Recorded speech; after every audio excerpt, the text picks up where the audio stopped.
let's start from the top. Go. All right, from the start. Hi, my name is Mike Burton-Tilson, and I teach ceramics here at Menlo-Atherton High School. I've been teaching here for just over 20 years, and I really love that I get the opportunity to share my passion of ceramics and clay and that community with your students in this course. My name is Sylvia Torres, and I am part of the ceramics program for this year. I've been at MA for 5 years, though not consecutively. I have worked outside of teaching, and I've also worked at the other schools in the district, or most of the other schools in the district. And I will say that if your student is in this program in the district, this is the place to be. MA has really worked to provide and support their ceramics program. And to that end, your student could enter as a freshman and stay within the ceramics program and exit as a senior and take classes of, that are increasingly advanced throughout. So that's really a nice thing about this. I love being here at MA, and I'm really excited to work with your students and figure out this distance learning thing. So we do serve around 300 students each year. Part of that is that it's a graduation requirement to take a year of a visual or performing art. So we satisfy the graduation requirement from MA, and we also satisfy the entrance requirement for a visual performing arts, a year of that, into the UC and CSU systems. And we do that by teaching to the state and national standards for visual performing arts. So there's a variety of things that we do that will address those. So on to the fun stuff, right? Your student should at this point have a kit at home that looks like this. In the kit will be a pound, or they've already started using a pound of clay and some tools that they'll be able to use with that clay. We meet on Zoom twice a week, right? Each class meets twice a week, and then we have an asynchronous day on Wednesdays, which we'll talk about in a minute. This first quarter, we are focusing on building our skills with hand building in clay. And Mr. Tilson will talk a little bit about that. So the three basic hand building techniques are pinch and coil and slab. And we're starting, again, the first quarter, just getting familiar with the clay, what it can do, how it responds, managing your clay so it doesn't dry out too much.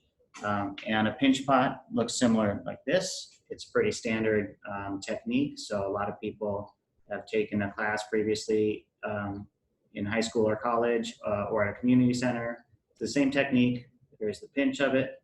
You can make a form of that. We can make a coil, right? And stack those up and make a nice design. And a slab, basically a tile, but then we can take the tiles and put them together, and we talk about the construction techniques that allow us to build a nice little house. And so they're working on that when we meet in our Zoom courses during the week. On Wednesdays, we have our asynchronous day. And so we've asked students to pick up a workbook, which is a composition book. And we're using it in two parts. One is a workbook or sketchbook, and then one as sort of a place to plan for the projects that they'll be doing. But for Wednesdays, we have what we call Workbook Wednesdays, right? So that happens here.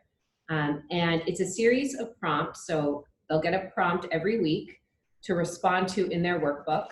And they're different things. This is the beginning of the prompt that's due this week, where we've asked students, it's called shadow art. We've asked students to take a walk, and that walk can be anywhere from a hike, it could be a walk around the block, or it could be just, a walk outside the front door, where we ask students to go out and observe the shadows. So we're all used to seeing shadows so much so that we don't actually see them anymore. And so we're asking them to be sort of playful with their observation and find a shadow that they like, and then trace that shadow. And then they'll work with the positive and negative space, which we've talked about in class. But we're using the workbook to introduce elements of art, principles of design, and that's the language of art. And we're also using it to introduce different types of art. So we'll be looking at artists, and artwork that's both contemporary and historical. And we're using it as a tool to develop their visual literacy.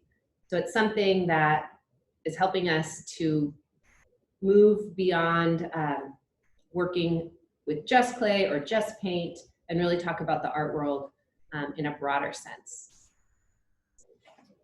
And there are some logistics involved in all of this. The main one, right? You already have the kit, or hopefully you already have the kit. So there are logistics in coming to pick up the kit.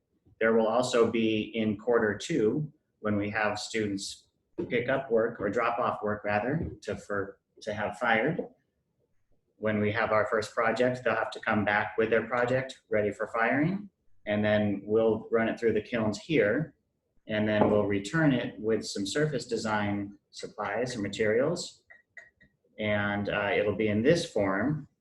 We'll work through the different techniques that we have, some of the different techniques to add color and some glazes or underglazes.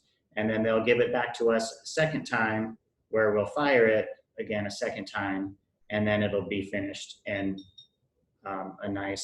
hopefully get a nice functional piece or some nice sculptural pieces. So there's going to be communication throughout the year when it's time to come and drop off or pick up more materials and supplies in a variety of stages. We're looking right now at that happening once a quarter. So the first quarter, it won't happen because we're just going to be learning. Is that right? Once a quarter? No. We're just learning some of the skills. But by the end of the school year, we figure students will have 4 or 5 completed projects. So just a heads up that there will be some coming back to campus a few times through the year. And I think that brings us to the end of our video.